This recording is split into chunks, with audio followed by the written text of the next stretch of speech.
Killian Murphy stole my girlfriend. It all started when we watched Batman Begins. I was interested for the plot and Christian Bale, but she found Scarecrow to be so much better than Bruce Wayne. Yes, the deformed villain was hotter to her than billionaire playboy Bruce Wayne. She said girls always found villains hotter than heroes and I was making a huge fuss over it. Okay, true, but it's Christian Bale for God's sake. Days later, I catch her watching Batman Begins again and says she wasn't really paying attention to the plot and wanted to understand it better. The plot to her was Killian Murphy and his seductive voice. I didn't get the big appeal when Bale was right there, but whatever, you do you. We usually watch movies when she comes over and she insists on picking the movie one day. I say, fine, as long as it's not Batman Begins, thinking her obsession was only caused because of that movie. She puts on this thriller movie called Red Lights. Cool, I love thriller movies, and then Killian Murphy shows up. I'm sensing a pattern, but I quietly observe her reactions when he's on screen. She's giggling, blushing, kicking her feet, the whole shebang whenever he appears. And she absolutely loses it during that classroom scene with Murphy and Elizabeth Olsen where he gets caught staring at her and she repeats over and over, "I would have folded," with no shame. Like, hello?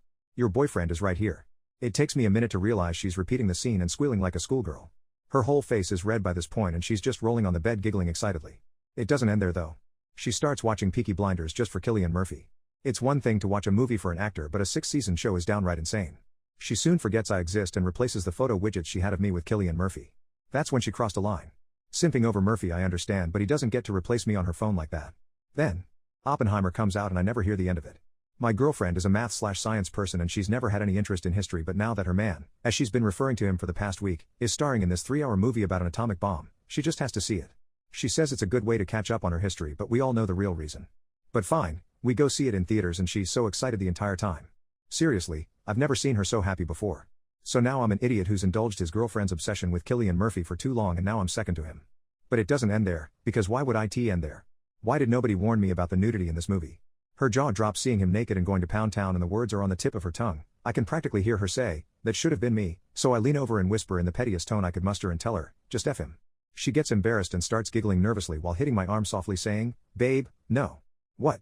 No, but by her tone it was so obvious she was saying I would if I could. Anyway, we all know Christian Bale is better, so count your days, Killian Murphy. Coworker tried to get me fired over breast implants, so I pulled a reverse Uno card. TLDR, coworker harassed me over having implants which I only got because I had cancerous cells. I called her out. She reported me to HR for calling her out. I got a bunch of people to write statements of all the time she harassed me and she got fired instead. When I was 24, my mom died of breast cancer, and as both my grandmothers had also died of it, I saw a specialist for a screening. I found out I had some cells in one of my breasts that could have turned cancerous at any given moment. I was told I had a few options. I could have regular screenings every 3 or 4 months until it does develop into cancer, but it could also potentially never could turn, so I'd just be getting these screenings for no reason. I could get a single mastectomy on the breast with the bad cells, but they'd need to keep an eye on the other one, so I'd still need regular checkups for the other breast. I could get a bilateral mastectomy and remove all of my breast tissue, basically eliminating the risk. I went for the bilateral mastectomy. It was admittedly the most drastic option, but after seeing what cancer did to my mom and grandmothers, I didn't want to risk it. I was warned about scarring but told it should be fairly minor. It wasn't, and I was left with 2 huge, pink, jagged scars on either side of my chest, each about 1 inch long and half an inch wide, and it caused me to go into a severe depression, where it got to the stage of me not even leaving my flat because I didn't want people to see me, throwing out my mirrors, and getting physically sick looking at myself. I went to a therapist, who suggested a plastic surgeon. The therapist said they'd never normally do that, but it was clearly something I was struggling with and I might never get over it, and the therapist could see why I struggle with it. Although I'll admit the therapist did send me to ask about scar reduction. The plastic surgeon suggested a cream, a laser, or implants. The cream didn't work, and the laser was both expensive and risky, so I went with the implants. My natural boobs were an F cup, so I went with a slightly smaller DD. Since then my mental health has improved and I feel a lot better about the way I look. My confidence has gone up, as has my self-esteem. I know I shouldn't put so much into my appearance, but I wasn't exaggerating about these scars. Huge, bright pink, jagged, raised, just really awful to look at, and I hated seeing myself, and they are now nicely hidden away and you can barely feel them. I'm 28 years old now and working in an office. I'm doing a lot better than I was. My coworker, Jill, found out I'd had a honker job, but not about the cancer thing, when myself and my friend from years before the mastectomy were planning a holiday and she made a joke about me going on a plane with my implants, and Jill overheard. By the end of the day, the entire office knew I'd had a honker job, but not why, and half a dozen people confirmed Jill had told them.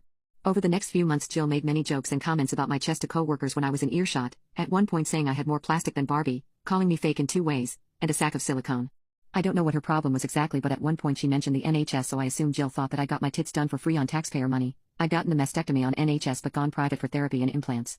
I asked her to stop more than once, but unfortunately the places I talked to her were places like the lift and the women's bathroom, where there weren't any cameras, and Jill just kept making comments no matter how often I asked her not to. I wouldn't say it was every single day, but I heard at least 3 comments per week for 3 months. I hit my breaking point when Jill and a few other coworkers were having lunch. I referred to something as being shallow and Jill said you'd know all about being shallow while gesturing to my chest. I snapped. I said, do you know why I have these? A few years ago the doctors found potentially cancerous cells in my breast tissue. I was advised to get a mastectomy and was left with huge ugly scars on my chest. I went to see a therapist who sent me to a cosmetic surgeon, who advised me to get implants to hide the scars, and I did just so I could look at myself in the mirror without crying. So maybe next time you want to judge someone for having cosmetic surgery, you should ask them why they had it first. And feeling like that was a mic drop moment, I picked up my food and left. For the rest of the day I had about 1/3 of my office come up to me and offer support, and the rest tell me that Jill was just joking around and I was being a beach. I replied that Jill was being a beach long before I was. I then got an email from HR saying they wanted to talk to me the following day, and when I called for clarification they mentioned a hostile work environment. I knew the person who signed off the email and who I'd spoken to. Her name was Debbie, and she was Jill's friend in HR, so I was fairly confident on who had reported me. I realized that if this was already being sent to HR, I needed as much ammunition as possible, so I went about collecting my information. As Debbie had dealt with me so far, it was safe to assume she would be the person reviewing the complaint with me, and if that was true I was effed. However, I vaguely remembered a section on complaints that was in my contract when I first signed with the company. I flicked through the contract and there was a part in the complaints section that said I was contractually allowed to request a change of reviewer if I felt my allocated reviewer was biased. It was called an impartial overseer. I photocopied the page and highlighted that part. Then I messaged the people who had offered their support over Facebook, and said basically HR have asked to see me. Do any of you remember Jill insulting me to your face, and are you willing to write and sign something saying what you heard and when? Not everyone was willing to help, as Jill is somewhat feared in the office due to her befriending HR and management, but about 20 people were willing to help me. I guessed roughly when I'd asked Jill to stop previously and I wrote them all down, along with a rough time of when the lunchroom confrontation happened and a list of names of who was there for the lunchroom confrontation. I got to work slightly early the next morning. I went round everyone who had messaged me and most of them managed to give me a printed and signed letter. There's 16 letters to sum up here, but the gist was, my name is, name. I work with Jill last name and up. On, date, at, time, approx. I spoke with Jill last name, during which she referred to op as, quoted insult. I felt this was inappropriate as it directly related to op's appearance and am willing to go on record further to establish that Jill last name has been discussing op in the workplace in the same manner for 3 months now, causing me discomfort and creating what I feel is a hostile work environment. Signed, name. I wound up with about 16 letters, all from different people, and one of them was in the lunchroom for my conversation with Jill. Some even had bullet-pointed lists of everything Jill had said to them about me or other people. As it turns out, Jill has issues with a lot of people's appearances. She apparently made comments about one coworker's weight, and something anti-Semitic about a different coworker's nose, all of which were put in these letters. There are about 45 people in the office, so while 16 wasn't a majority, it's still a decent amount. The letters were only a paragraph, but they had all the necessary information. I was asked to come to HR at 10 a.m. I took the letters from coworkers, the photocopy of the page in my contract, and my dates and times in a little folder with me. I got there and Debbie was the one overseeing the interview. She got up from her desk, ready to lead me into another room. I immediately turned to the other HR worker that was currently there and said, "So is my meeting with you, then?" Debbie said, "No, you're with me." I replied that this wouldn't sit well with me, as my contract states I have a right to an impartial overseer, and as I said this I took the contract page out of my folder.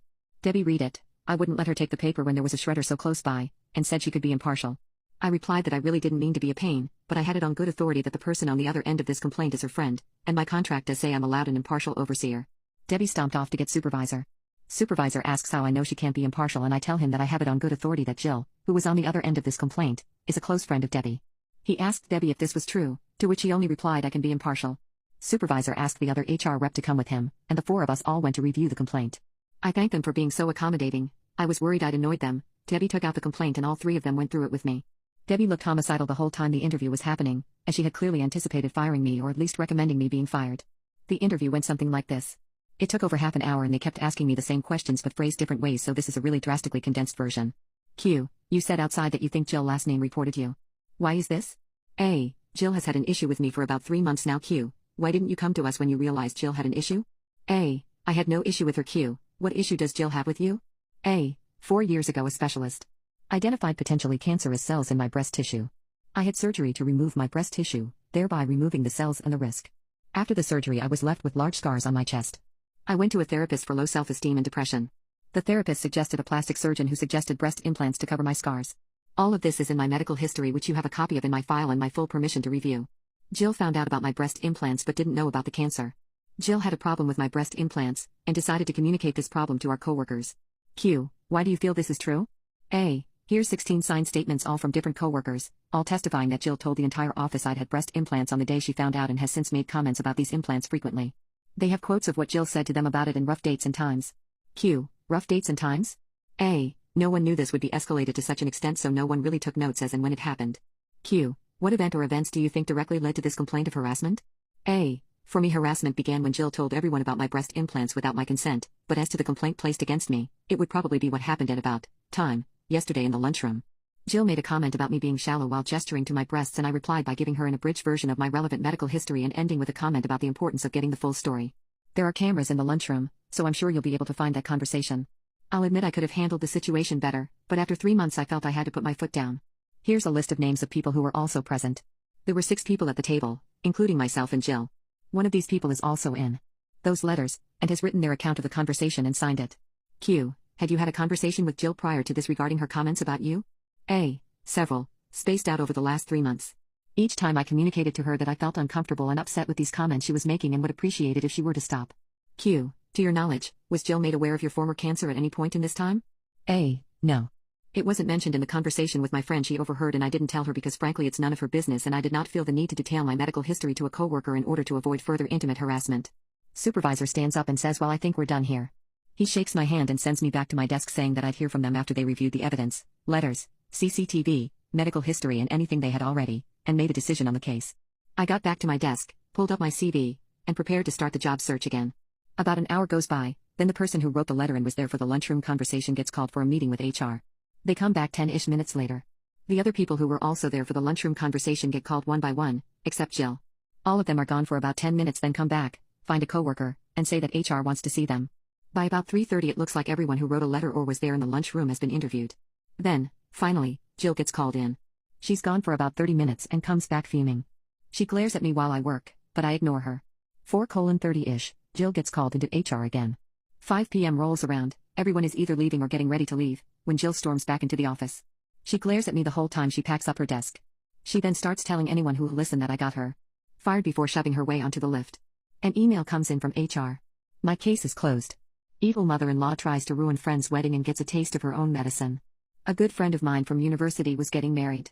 They had been a couple since junior year of college, so 6 years in total. She had been to all manner of family functions and always came back with a strange story about how she thinks her mother-in-law secretly hates her. But because she's very quiet and sweet person, she pushed those thoughts aside. Example, she is vegetarian and Jewish, husband is not. She was invited and went to Christmas dinner and figured she would just eat sides and the vegetarian casseroles she brought. Mother-in-law has known her for 3 years and was told by the husband that his wife is vegetarian but still proceeded to put meat in every dish. Friend drank water and ate her casserole the whole night while mother-in-law cried to everyone that friend was so rude for not eating her cooking. Fast forward, a few friends and I were asked to be in the wedding. Friend has a huge family and so this was not going to be a small affair.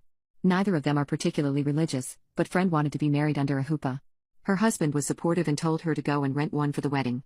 I was at the bridal shower when mother-in-law found out the pretty canopy was actually a huppah. She almost lost her poop in front of a bunch of people, but managed to compose herself and laugh angrily that if the Jews were being represented so would the Catholics. In my head I heard a record screech, guys. They aren't Catholic. So after much fighting, a lot of screaming, crying, threatening to pull money that she didn't even contribute, mother-in-law lost. The boot was firmly placed, and nothing was moving it. Huppah yes, Catholic priest no. Things got stupid quiet. My friend texts me the night before the wedding that she has a bad feeling. I tell her it's probably just nerves, she is getting married and this is a big deal. Oh how wrong I was.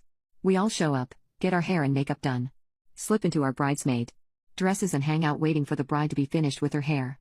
She makes a comment saying she hadn't seen mother-in-law all day and that she skipped her hair and makeup appointment. We all got worried, took a few sips of wine and hoped the eerie feeling would go away. 30 minutes later as we are helping the bride into her dress, guess who shows up? If you guessed mother-in-law, you win a cookie. Flushed from coming up the stairs, she is not a light woman, in full hair and makeup and a white dress. Not ivory, not cream, full snow effing white.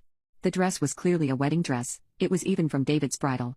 Floor-length satin with a sweetheart beaded top, a long train and off-white lace on the bottom. The dress was even tailored to her. This has been a long con she has orchestrated. The bride burst into tears and aunts and friends ushered mother-in-law out. We did our best to console the bride, touched up her makeup, and I made her a promise that the dress would never be seen in a photo. She looked me dead in the eye and nodded. The game was on. I bribed an attendant by the bar with a cool $20 to give me a bottle of red early. I cracked the baby open, filled a solo cup to the brim with it and stalked outside. I went over to where everyone was getting ready to take photos. With one last hard stare at my friend, I got her nod of approval. I pulled out my phone, held it in front of my face like I was reading a text and walked straight into mother-in-law. I poured the entire cup of red wine down the front of her dress, jumped back and gasped. The look on her face was murderous. She screamed, yelled, threatened, and promised she would sue me. People had to hold her back because she wanted to fight me. Eventually she switched from screaming to sobbing and sank to the ground and threw a tantrum on the floor like a baby. Everyone moved back and just let her go at it and walked away to go take photos. It was surreal, as if everyone just hit their limit and noped out from around her. The 12-year-old flower girl whipped out her phone and snapped a few photos, much to our amusement.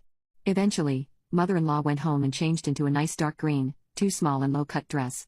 Because of this she missed all of the photos. Wedding was beautiful. I got death glares from everyone. She told that I attacked her with wine and that got me banned from all her future family functions. No Fs were given as I drank and danced with friends. Bride thanked me in secret and 3 months later took me to the spa for a day of pampering. But I am officially that ISIS CNT to mother-in-law, and I'll take it with pride. Guy quit his job thinking he became rich. Little did he know. I work for a construction company and we do remodeling on homes. We have a rule here that we get to keep anything we find hidden behind the walls. We hired this guy, we really needed a worker badly, who was a total a-hole from day one. I've been working for this company for 5 years and this guy has only been doing construction for 1 year after he got fired from his accounting job for getting a DUI. Anyways, he would always make fun of my clothes and my accent, and one day he went too far by telling my boss about my private Instagram account pics. He got on my phone and looked through my Instagram page and showed my boss pictures of me smoking weed. Little did he know that my boss is my friend from 8 years ago when we used to smoke together before we both quit. I was so mad that he violated my privacy, then I made a plan to F him over. He was the kind of guy who would always come in late and complain that trains or traffic is why he was always late. One day I overheard him saying that if he won the lottery he would quit this job for not getting the respect he deserves. You have to earn your respect here. One day I bought some fake gold coins online and I put them in a metal box I found at the antique store and waited for a chance to hide it in a wall. Luckily, I did not have to wait long. The day he found the coins it seemed like it was his best day ever. First thing he did when he opened the box. He called my boss a fing loser and he quit immediately on the spot. He said, "F this place, I'm rich, lol." Little did he know that was the best day of my life. After he quit, my boss told us that he was going to fire him anyway for always showing up late. I wish I could see the look on his face when he finds out the gold coins are fake. Best $40 I spent in my life.